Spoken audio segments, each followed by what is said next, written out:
Hey, y'all. Welcome to Friendship Frequency. This is a podcast where we talk about our real life struggles and what's worked for us. We get vulnerable and discuss our everyday lives, and we invite you to go on this journey with us to better yourselves right along with us. I'm Tab, And I'm Aaron. and this is who we are, and this is what we do.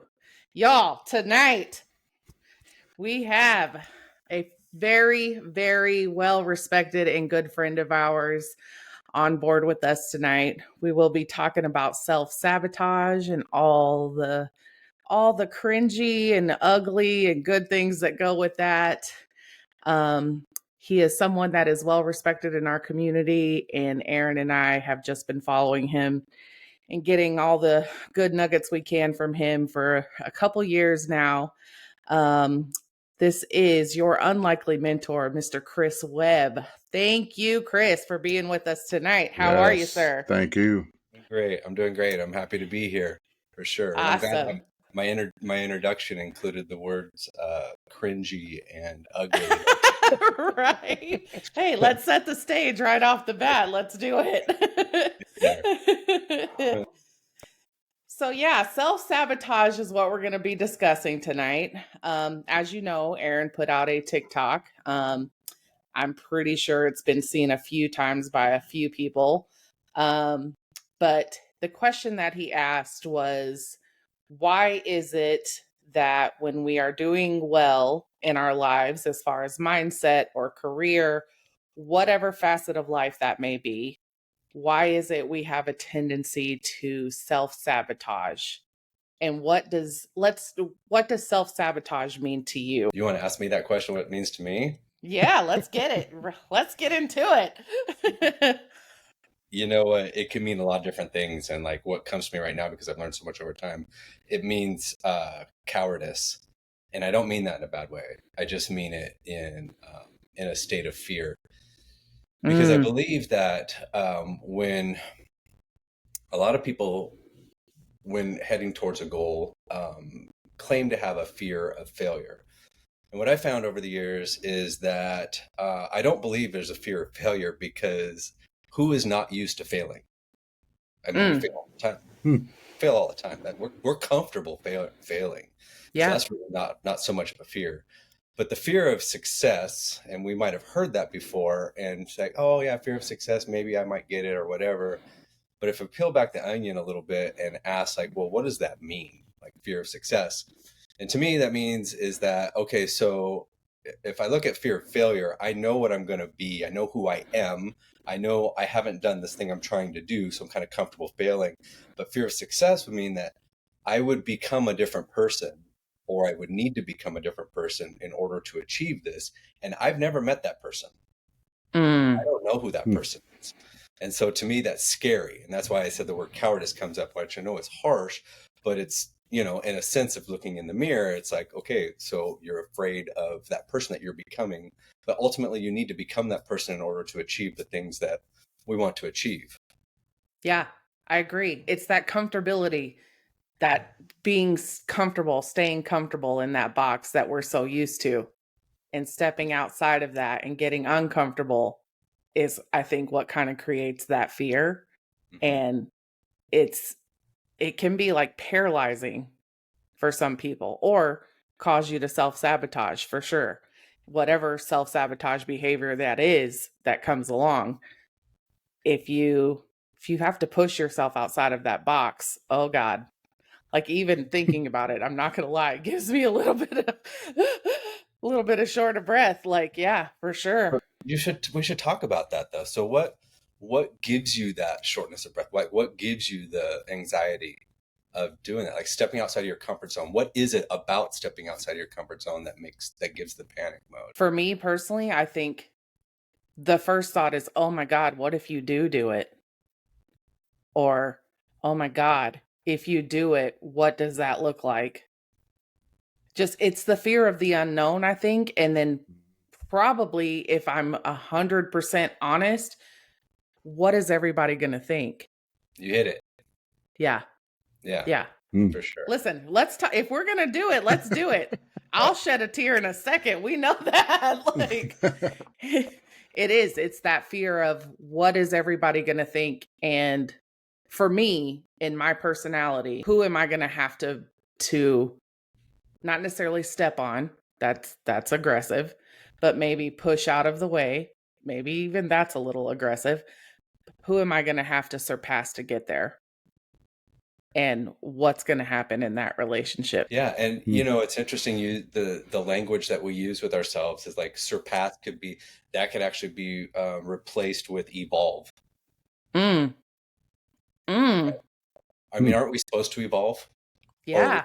say the same? Like we're supposed to evolve. Listen, let me and get grow. my notepad and pen, Right. y'all. It's all about the language we use, right? Mm-hmm. And that's what creates the mindset. You know, I know we had a really good conversation right before we started here, and talking about mindset. Mindset is everything, and mindset is language.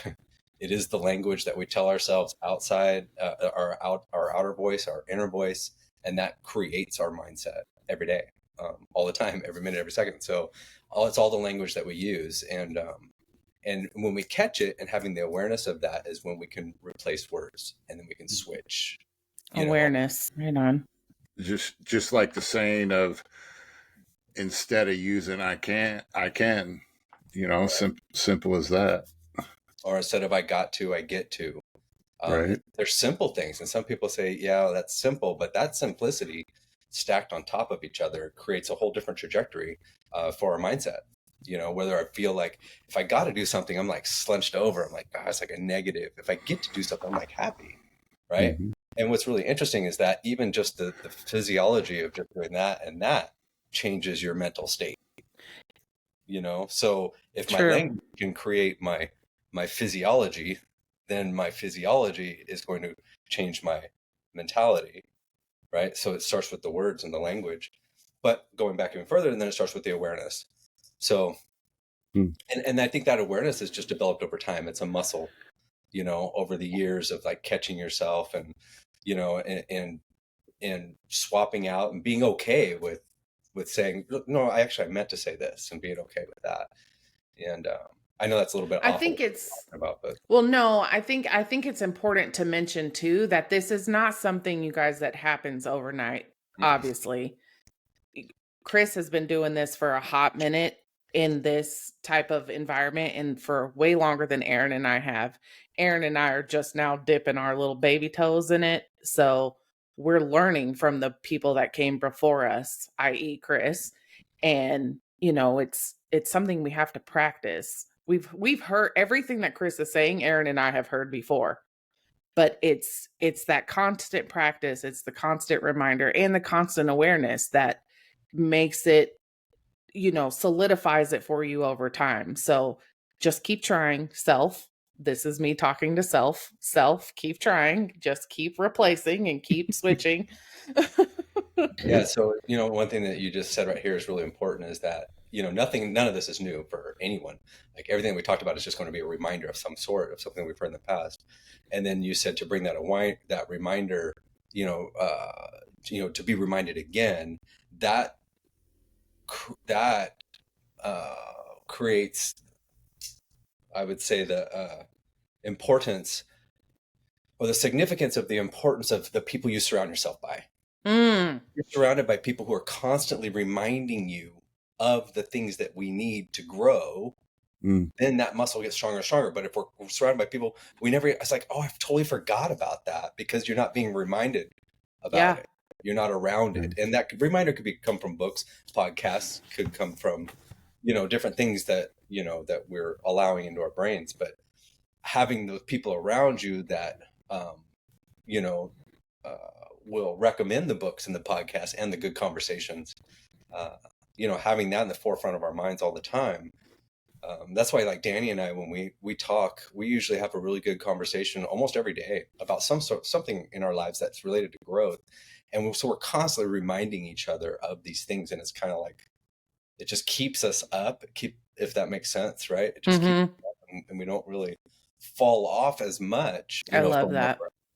I love that. You guys are, for those of you that don't know, Danny is Chris's wife, and she's just as phenomenal as he is. Shout out to my girl. I love you so big. You know that.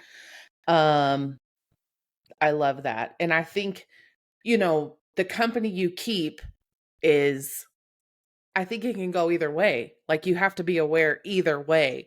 Keep, yes, the people around you that inspire you to grow and inspire you to be a better version of yourself, but also don't be afraid to cut off the dead limbs that are keeping you down and not feeding into that growth for you, or are remaining stagnant and are okay with it.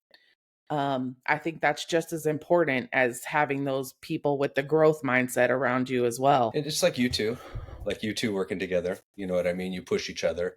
And I think one thing that's really important is when we do, like, I think it's one thing to surround yourself by people.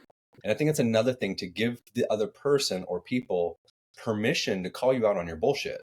Yeah. Because 100% we can agree. get surrounded by people who are growing, but we're friends. And so I don't really want to say, I don't want to hurt your feelings, even though we're working on ourselves. I don't want to hurt your feelings.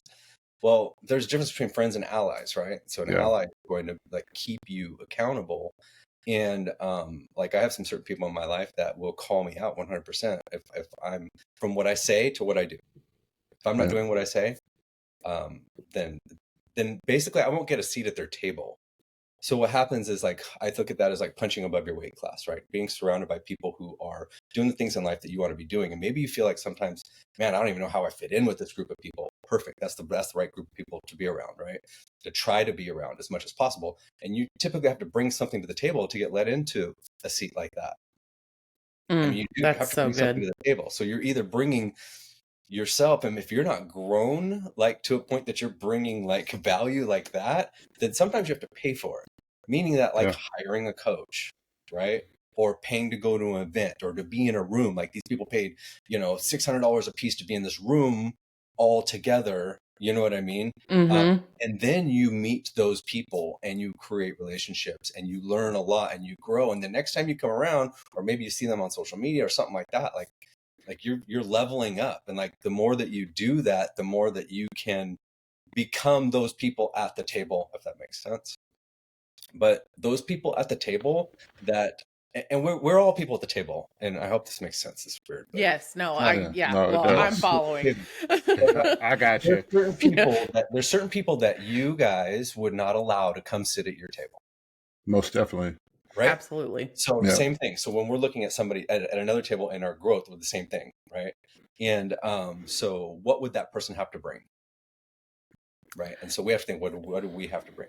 And if they did bring something, I would hold them accountable. So if somebody's going to come sit at our table, and then let's say they start talking about going to strip clubs and they're married, they're out, right? They're not standards, right? I'm using that for an example, but you know what I mean? Right.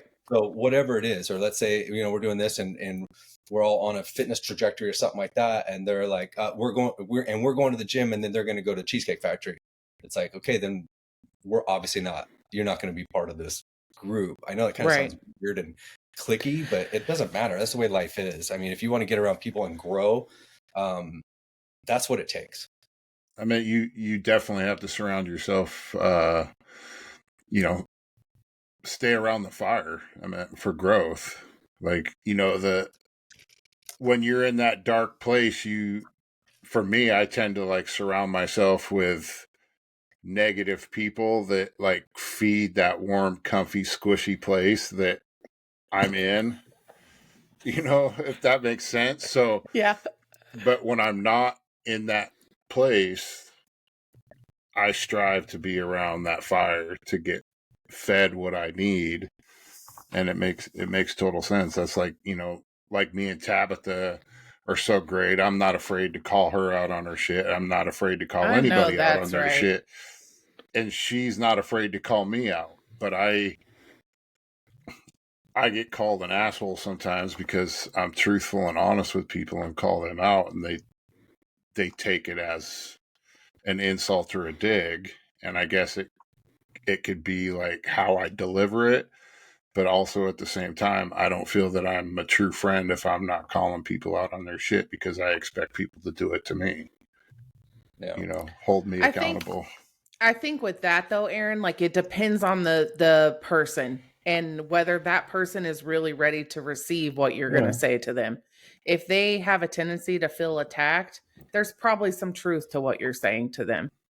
At least for me. So when you do it to me, I don't feel like you're coming at me personally. Like I feel like you're in that place of, hey, pull your shit together. Like you're bigger and better than what you're acting like right now. Like let's go. So I think that has a lot to do with the other person, not so much you, and whether they're ready to receive it or not. So don't stop calling me out on mine. That's all I'm saying. Not. I know it's not on me. I know it's on them, and they're just not in a place to receive it. Chris, the reason I'm bringing this up in this podcast is because it's probably one of the things that I've heard you say that made the most profound impact on me. And anybody that I have spoken to, I say this to them. Oh, I can't wait. it literally, and as soon as I say it, Aaron's going to be like, yep. You said it one time in a Zoom that we did when we did a Zoom with you and Danny, and it literally shifted everything for me. And I think that it is part of this self-sabotage, because I think when I go back and remember what that is, it kind of helps me pick myself back up off the ground. What does keep the promises you make to yourself mean for you? That's the question you want to ask me? Yes, because that is the one thing that you have said that I carry in my pocket all the time. You can promise it to yourself. Yeah. You know, it's interesting. That could be unpacked quite a bit. You know, trust is a big thing. You know, we were just talking a second ago about maybe calling somebody out. Well, if I called anybody out and they don't trust me, they're not going to listen to me. So if I ever question why would someone not trust me, I have to question why would I not trust myself. And the reason why I wouldn't trust myself is because I lie to myself. And we all lie to ourselves. Constantly. Every day we're lying to ourselves. And if you say you never lie to yourself, you can walk into a room and say, hey, I'm looking at a room full of liars. Yeah. Everyone listening right now is a liar. People will be like, what? So you lie to yourself constantly. And we do. I'm going to do this then. I'm going to do this. I'm going to do that. I'm going to do this. I'm going to do that. And I don't do it. Or I don't do it in the time that I said I was going to do it. Or to the level that I said I was going to do it. Whatever. Right?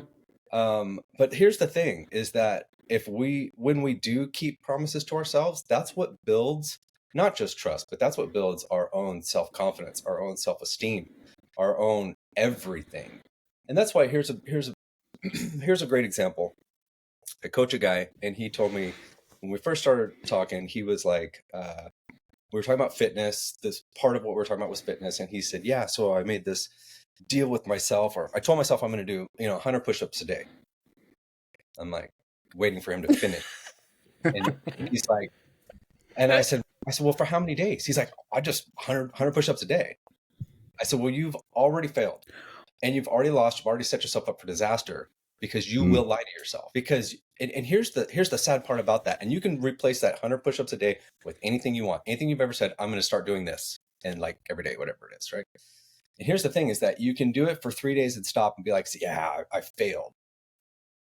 Right. Or you can do it for 3 months straight, which is a huge accomplishment. But the day you don't do it is the day you lied to yourself. And now all that shit doesn't matter. Oh, I didn't do them. Now all that doesn't matter. You just negated all that great work that you did. So if we look at it like that and say, like, if I want to keep promises to myself, then why aren't I just more realistic with my expectation of myself? Right? If I want to, I mean, we can pick anything. We can pick fitness, finances, marriage, mindset. We can pick any category. Fitness is kind of one that everyone can relate to, but it's like, if I want to lose, 50 pounds, and people say, we'll start with 5, right? But prove to yourself that you can lose the 5. Like, prove that. Look I did it, and then stack. And not say, but I still got 45 to go. Fuck that. Who cares? You got your 5. Like, celebrate that shit. You got your 5. What else can I do? Right? It's the same with everything. Like, if I want to run a marathon, I got to run 1 mile. But I can't trust myself to run a marathon if I can't trust myself to run 1 mile. So I think just setting ourselves up for proper expectations for the things that we want to accomplish, and then celebrate them. right? Here's another thing that we tend to do, and this all ties together. It's like, let's say you go into the office at work and you typically grab one of the donuts that Susie Q brings in every single day, and today you didn't grab one, and you just go about your day, and you're like, I didn't grab one because I have this big ambitious goal over here, and I didn't grab one. But I've had this big ambitious goal for a long time, but I did not celebrate that I didn't grab one. And I didn't tell anyone because who would care? It's not a big deal. Right? According to who? Right? Right. According to who is that not a big deal? Because if you grabbed one every day and it's sabotaging you and you just passed on that, that should be like a celebration, a dance. I'd be like, that's when you call your ally. That's when you message your ally, not your friend who's going to go, ooh, good for you. You passed your donut. No, they're going to be like, fuck yeah. Hell Yes. yeah, dude. Yes. Good for you. You know what I mean? Because that, I know you want to do that. I know that was a hard thing for you to do. And I know you have big, ambitious goals, right? But we tend so to not good. do any of that. Like, we don't do any of that. I say we. I shouldn't say that. That's globalizing. But the majority of people who are struggling are not doing that. And they're not finding people who will celebrate their wins and celebrate their victories. They're not even celebrating their own. Like, they need those people to point out their own victories. And that's bullshit. Who gives a fuck what anyone else thinks? We don't need anyone's permission to win. We don't need anyone's like, can I celebrate? Is it okay to celebrate? Right. Why are we looking for this validation to celebrate and win? Oh, they're not paying. So people. good. They're not paying. None of those people care. All the people, like, we were worried about people, like, who? And I want to challenge anyone right now. If you're worried about doing anything because what will they think? I want you to write down the list of they. Just write they at the top, and then just start writing names. Who is it that you care so much about? I love that. Right? Damn. It won't be a long list. Okay, we can end it right now. It was that good. Oh my God. So good. You know, we have all these different things that are considered self-sabotaging behaviors. They all kind of boil down to some sort of fear or, you know, some sort of comfort. And I know for myself, I am 100% guilty of them. And I do think what you said as far as what is it that you're scared of? It is that list. It's that list. And when you can, or I should say, when I can learn to get past that list and crumble that up and burn it or throw it away, whatever, like, it opens up a possibility that I just didn't think of before, or wasn't willing to, I think. Wasn't willing to look past that and see what was possible. That's that's we good. have the facts, and then we have our emotions tied to the facts, which would be like the story that we tell ourselves about the facts. So the facts are Uncle Freddie, Trailer Park Charlie, whoever it is, gives me shit every time I post something on that. Him and someone else. But the story we tell ourselves is, I don't want a bunch of negative comments. I don't want to do that. I don't want to feel like people are going to, and it's the facts are two people. Everything else, like, we don't know. And regardless of these two people, we don't know what anyone else thinks. We think we know. We think that people care about us. Like, who the fuck are we that people care about us so much? Facts. Like, what's he doing now? Well, that says more about them than it does about me. Mm-hmm. Right? So why would I think I'm so important that all these people are going to be worried about what I do? So what does that say about me? Right? Mm. Why am I concerned? Here's the thing. We all care about ourselves. Okay, look, here's a group photo. Who do you look for first? Yourself. Always. Right? Mm-hmm. So if everyone's always thinking about themselves, then why are we worried about what they're thinking about us? They're thinking about what we think about them. Right. I'm writing it down. Nobody is worried about your punk ass. I mean, I look at... We have to check our language and say, no one is worried about my punk ass. That part. Right. Yep. You know what I'm saying? Yep. And because it's easy to, a lot of times, especially like, and I'm going to say this from like so guilty. I got so soapboxy. Excuse me. In the beginning of my call it like growth journey. I was up on a soapbox, and the majority of the words that came out of my mouth were you or you guys and shit like that. And looking back at some of that stuff, because I shared a lot on social media, looking back at some of that stuff, I'm like, holy crap. I've actually taken one of my posts and screenshotted it and put like a red line through the word you through this like paragraph that I wrote, and wrote me and I on all of them. And talk about a difference, like how it even reads back.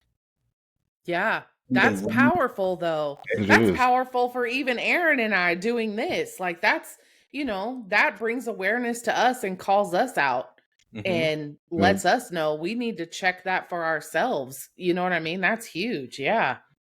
You know, I, sure. I don't always do it, but I do catch myself when when I say you and I change it up to I, because it is about me. It's not like you're right. It's all about language. So, yeah, but it's progress, right? Not perfection. So for sure. And unless someone's hiring you to like help them, then it really shouldn't be about them in general, just like talking in general, right? Or even doing a podcast or anything like that, right? Telling a story or, you know, to share some sort of growth moment, I would have more permission to grow, or I would be more inspired to grow if I was listening to someone talking about their story, right? Not what I should do, but what they thought they should do, and then they actually did it. So in the sense of switching that to this is how I feel, and when I have this situation happens, because we have a tendency to say, you know how you feel when this happens? No, I know how I feel when this happens. Yeah. We generalize and we think that everyone, or we try to group everyone into feeling just like me. Well, guess the fuck what? Not everyone feels like you. Yep. right. Facts. Right?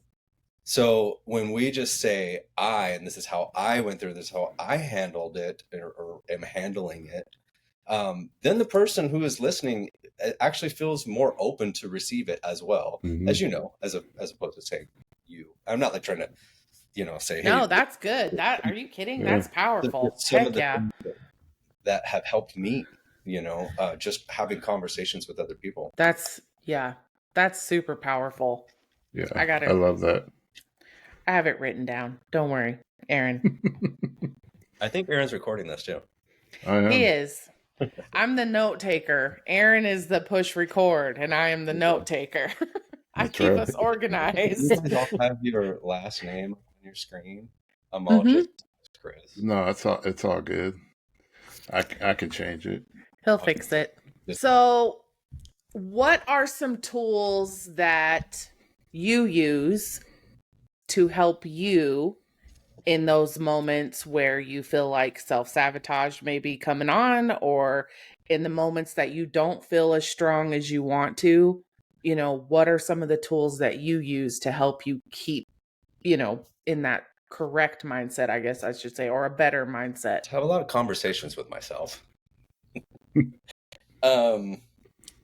See, Aaron, and you thought I was crazy. I have a lot of thoughts that roll through my head from the books that I've read, and I believe that is the most powerful part of anything I've done over the past decade.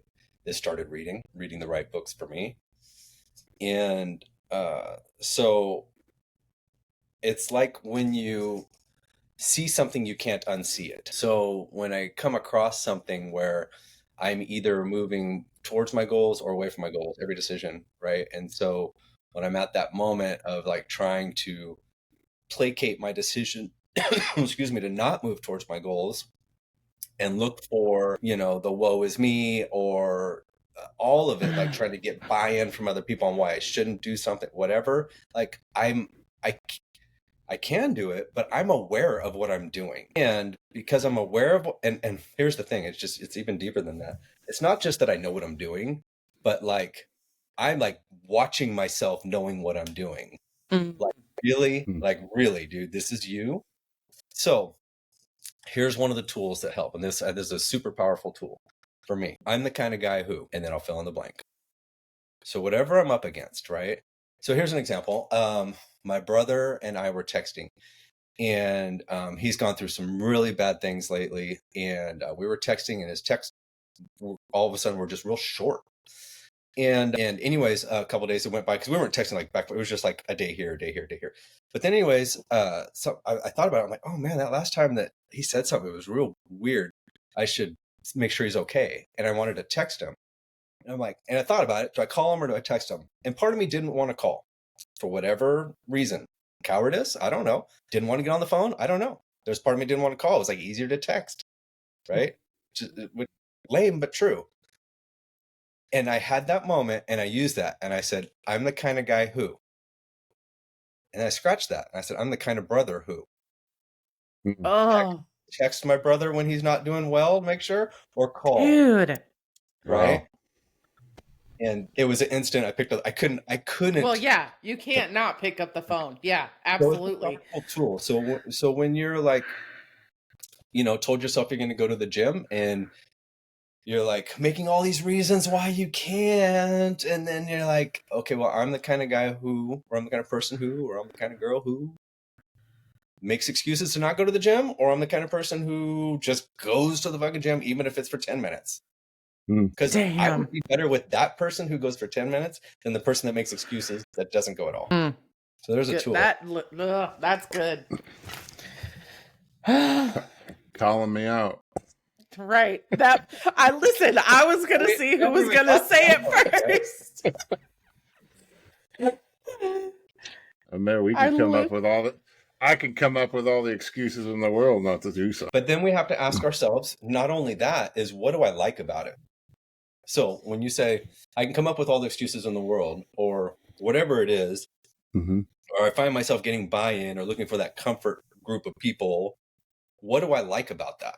If someone says that I can't lose the weight I've been trying to lose for years, what do you like about that? Not and what's a damn the thing. natural answer going to be? Nothing. Nothing. But bullshit. That's Yeah. absolute fucking bullshit. You do, or you wouldn't, or you would have lost the weight. There is something that you like about it, or you would have lost the weight. So if we just are all big boys and girls, we have to have the awareness. Okay, so there is something I like about it. What is it that I like about it? And we have to being lazy. Okay. Listen. Oh my God, let me not tell my darkest secrets on here right now. Oh God, that's so true though. That's so true. So you can tie that into self-sabotage. Like, why do I always start something and then stop? Why do I always self-sabotage myself? Well, what do I like about that? There is something that I like about it, or I wouldn't do it. We all do everything that we want to be doing, because if we heard before that saying, priorities are never in conflict.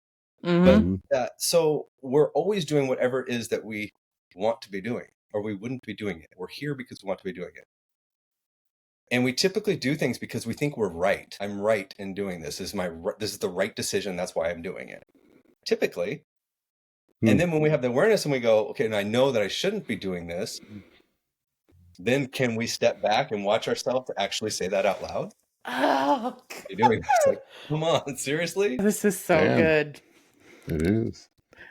That's why we brought you on. Listen, I literally am sitting here and I'm like trying to run through the excuses in my mind. And I'm like, no, none of that. Nope. No. This is why I don't have a lot of friends.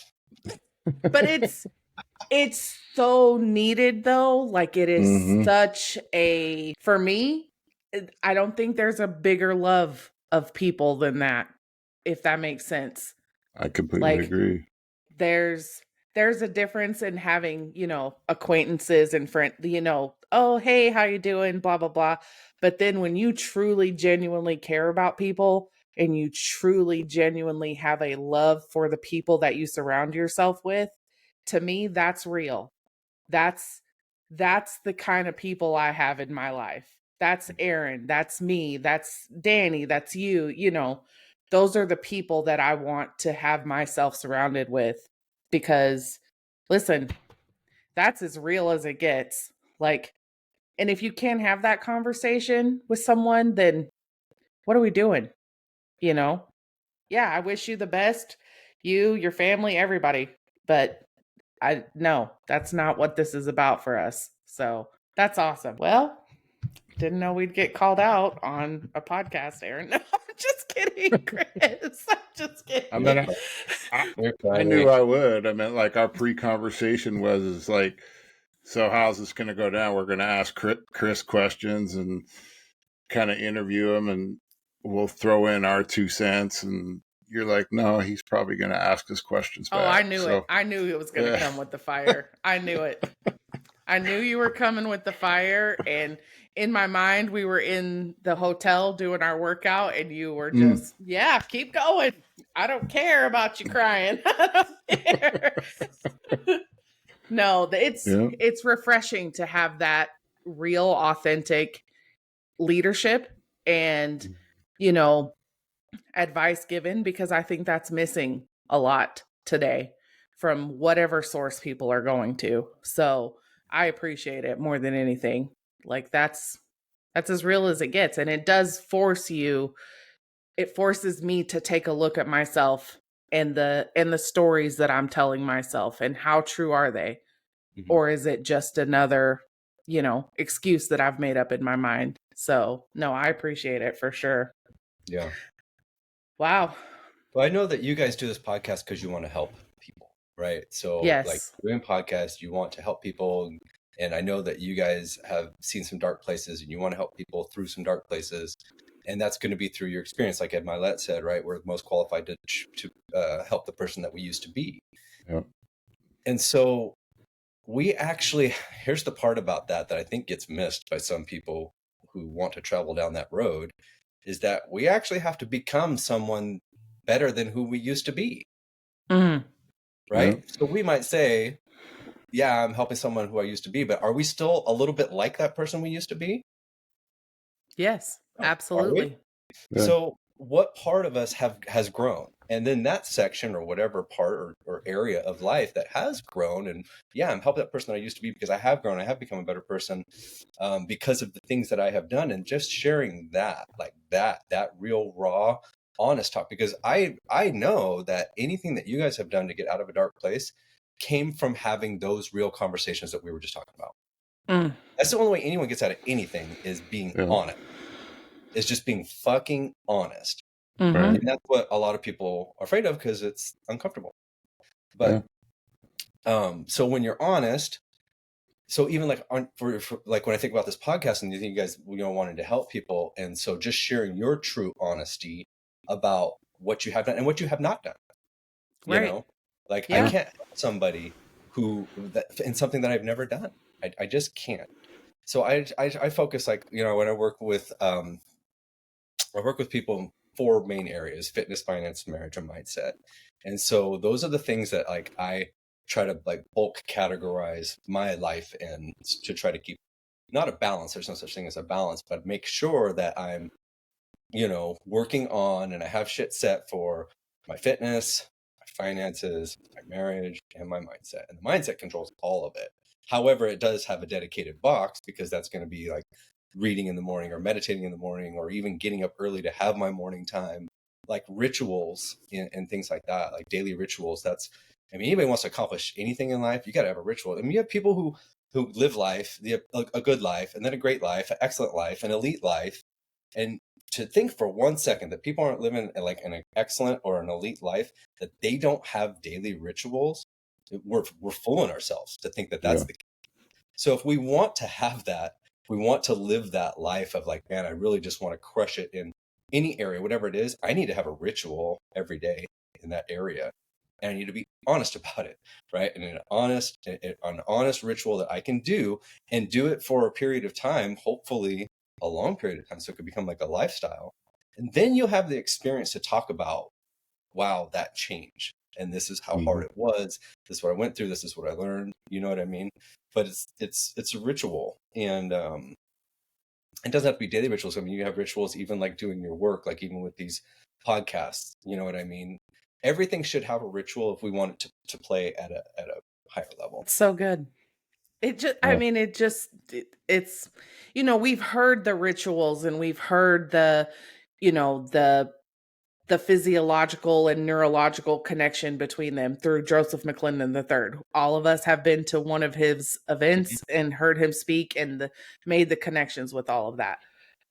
You don't realize, I think for me, I didn't realize how much, you see me catching myself there? Yeah. There you go. I didn't realize how much the rituals and the stop techniques and the things that we learned from him, I didn't realize how beneficial they were the first couple of times I heard him.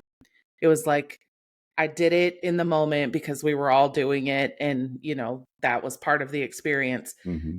And then just the other day, it was yesterday, as a matter of fact, I told Aaron this. Yesterday was just a really emotional day for me. I still don't know why exactly. I don't know. Full disclosure, when I found out you were coming on the podcast, I messaged Aaron and I was like, I could throw up right now. Like, it was just, and it's not like we hadn't interviewed you before. It was none of that. It was just the level of respect that I have for you and for Danny. And let me not get emotional. Anyway, so yesterday was just a really emotional day for me. And I caught myself doing the stop technique all day long. I mean, just repeatedly. And I had done my ritual that morning, and typically it would have sent me spiraled. I would have spiraled out of control and let my emotion take a hold of me and just been in it. But yesterday, I mean, I was able to kind of, pull it together enough to get through the whole day. And then the day got a little better. The day got a little better. And I just had to keep recentering and stopping, doing the stop technique and putting myself back in reality instead of inside my head. So I personally didn't realize how beneficial they were until I actually started doing them on a regular basis. So for me, that's been huge for me. Even just the rituals has been huge. So I agree 100%. And I think there's a big difference between like negative rituals too versus ones that are beneficial to you. Like I, for myself, have some negative benefits in my life that I need to change. And more positive ones would be like upon awakening, immediately drink a cup of water or something like that. It's because we're all about energy and water's conductive. So How hard is that? it's not hard at all, really. Well, it is. It is hard because otherwise you'd be doing it. Oh, drinking the water? Yeah. Well, I started doing it. Oh, so you are doing it. I am doing it. Okay. I thought Aaron was about to get called out.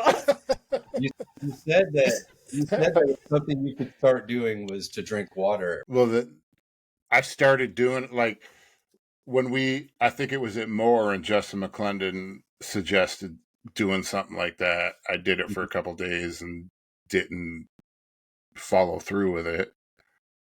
But since the recent one, what he was saying made more sense to me rather than like I wasn't necessarily at the place when I heard it the first time for it to really make sense. Mm-hmm.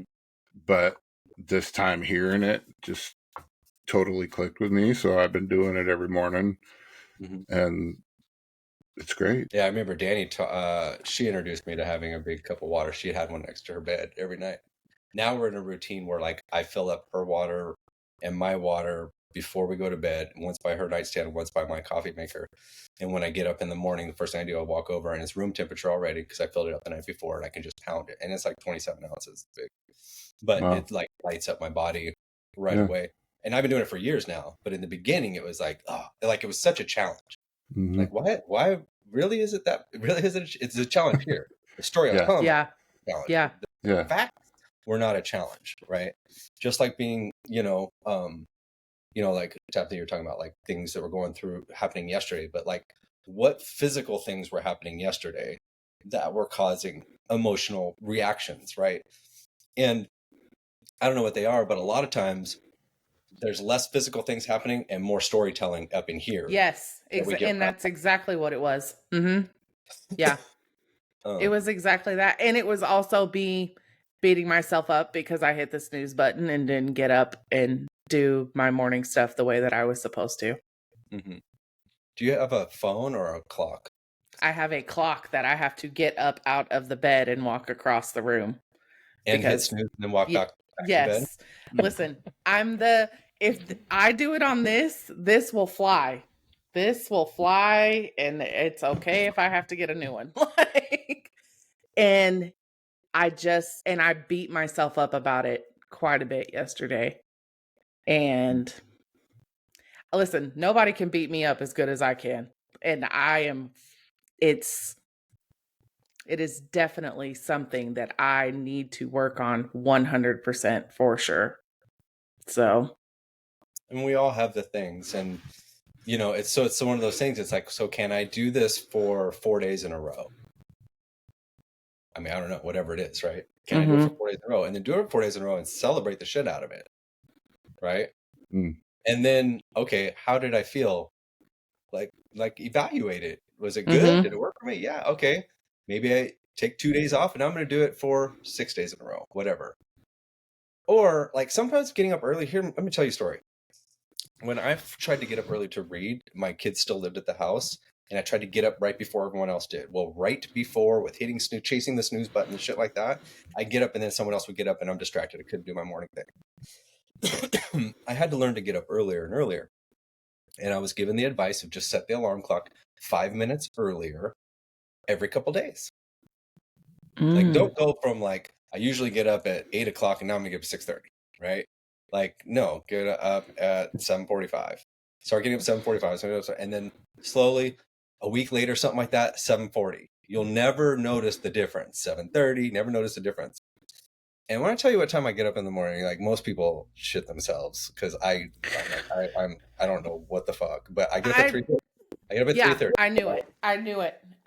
I think I heard you say it on your podcast, actually. I think I heard you and Danny talk about it or something, maybe a live or something. And I was like, good God. Well, here's the thing. So, because Danny gets up early and she teaches classes, class here in the morning. So I need my time before she gets up, because once she gets up, I'm distracted. And so if I don't have my time of, if I'm meditating or if I'm reading or working or doing whatever I'm doing for me, then if I don't have that time in the morning, it's just like when we hit the snooze button, right? And then we miss out and we feel like, and we're beating ourselves up because I didn't do whatever it is, right? Feel behind, feel whatever it is, right?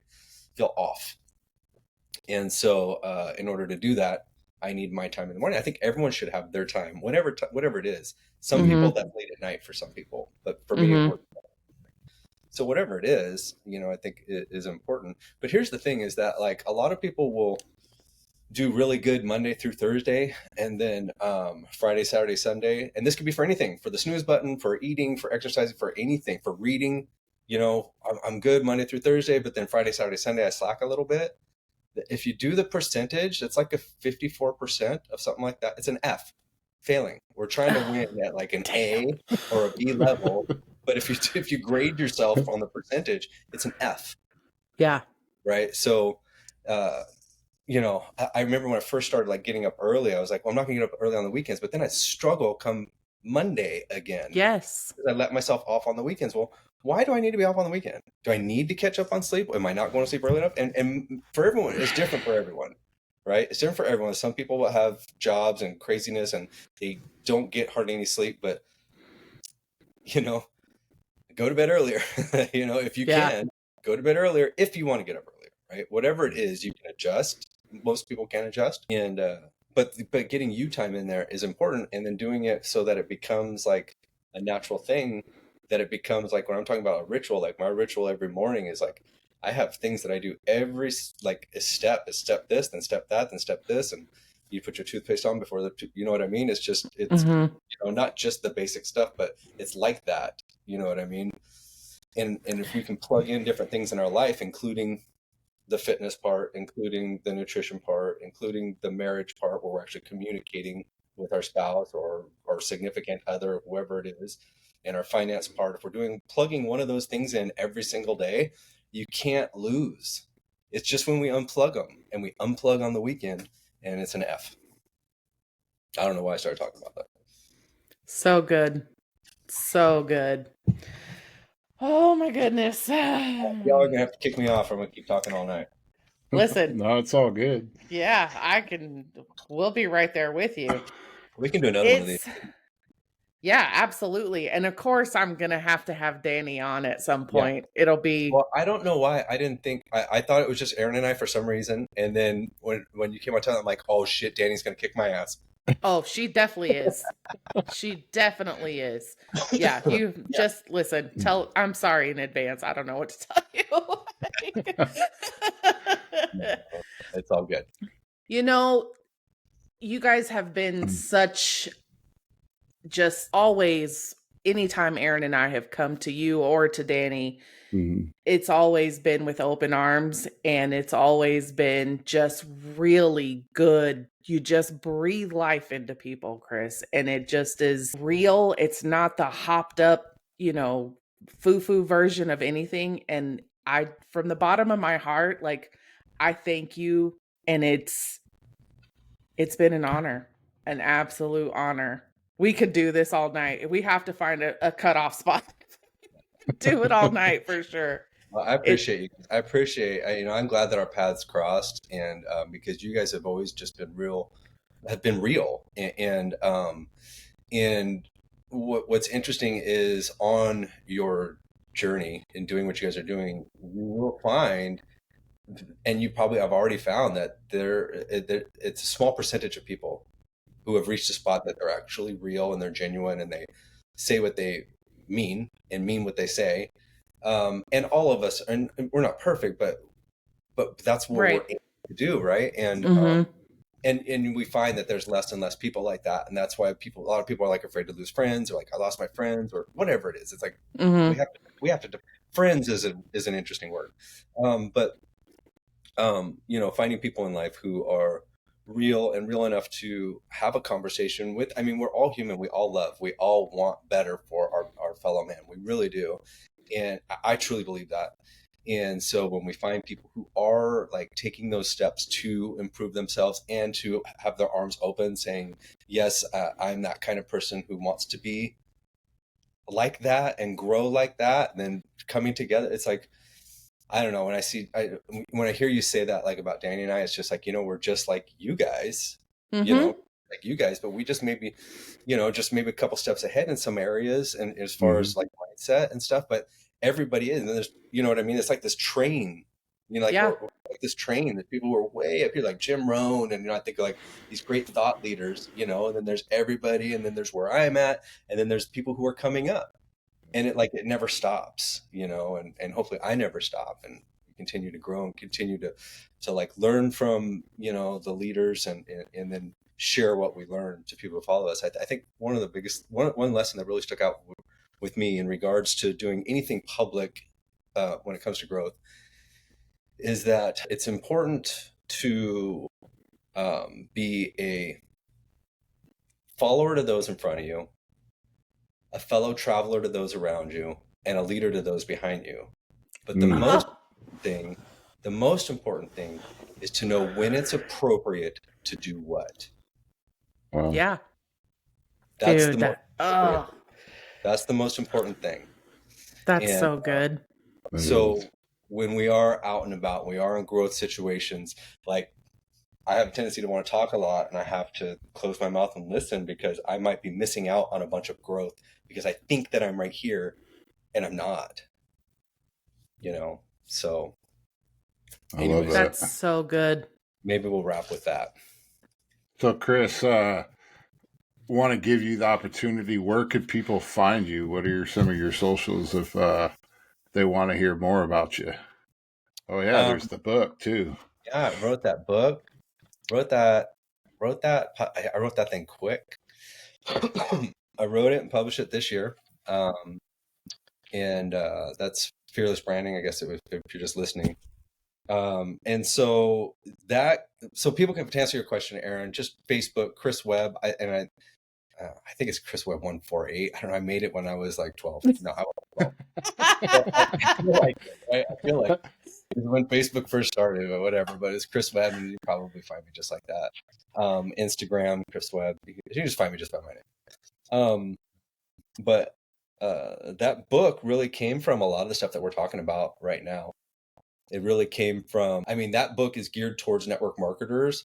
However, I've taken what from that book and I've shared, I've done presentations and workshops for different sales organizations outside of network marketing, and just how to brand yourself instead of being the salesy, cringy person trying to push things on people. And then building a long-term self-brand that people are actually attracted to. So it doesn't really matter what you're doing in life. If you are doing something and people want to be a part of it, they're doing it. They're being a part of it because of you. Because look at people do business with people. They don't do business with businesses, right? Or product. And you can just kind of share who you are. If your business allows that, right? Like some businesses, if you're, I don't know, selling plug-in cords for your iPhone, I guess you don't really have this public view. But you know what I mean? So, but if you're selling something where you actually deal with the public, the first thing that I do is I look to see who the people are and look at their social media and, and who they are. I put a post out not too long ago about, because it's political season right now, right? And so some local offices, I'm like, well, who's this person? So I go try to find them on Facebook, and all I find is Facebook page, and it has their policies and it has their professional, everything's professional. I'm like, no, where's the real stuff? Right. Where's the real person that I'm, voting for or not voting for, whatever. And so I posted that out on Facebook. I'm like, hey, heads up, you people running for office, you should show who you are. Or maybe you don't want to, whatever. That part. That part. Right? That's how important it is. And I think just in our everyday lives and everything that we're doing, like whatever you guys are doing, let's say you guys are doing something and then all of a sudden you have, you made some t-shirts for this podcast or something. I'm just throwing it out there. I said, whatever. People would buy the t-shirt because of you guys, not because of the shirt. Yeah. Makes sense? So that's kind of like where that book idea came from on that. I also have a digital course that's from that book as well. I'm thinking about putting out there. It's already done. I just haven't. Is this where I say, oh, Mr. Webb, what is the holdup? Why have we not released that yet? You know what? Because I have a lot of projects I'm working on, to be honest with you. Because I'm spreading myself a little bit thin right now. I have a few projects that I'm working on, and so. Don't you have like a men's betterment course or something like that too? I have an event coming up for that in November. We're doing a men's mastermind, a growth mastermind event on November 2nd. And I help people with, I also do coaching. So like performance coaching one-on-one with people. And then not in the gym, like life performance, and social media coaching to help people brand themselves on social media. And then I've taken on a new project of building websites. Wow. And so I'm busy. And you are. 2-year-old grandson. And I was just going to say, he's got the cutest 2-year-old yes, all that other stuff is amazing, but he's got the cutest. Yeah, none of that other stuff matters. Yeah. Cutest 2-year-old grandson that, listen, he's to die for. Gosh. Well. But anyways, I appreciate you guys having me on. This was fun for sure. No, we appreciate you for coming on. Absolutely. Absolutely. It's always a pleasure. All right. There's just so much. There's just so much. Yeah. So I'll go ahead and take us out here. Please like, subscribe, follow, and share on all platforms. And don't be afraid to reach out to us with feedback and topic ideas. We're here to offer hope in everyone we can and cannot do without you all. Until next week, I'm Aaron. I'm Tab. And this is a Friendship Frequency. This is who we are, and this is what we do. Have Good a great night. Peace out. Yeah.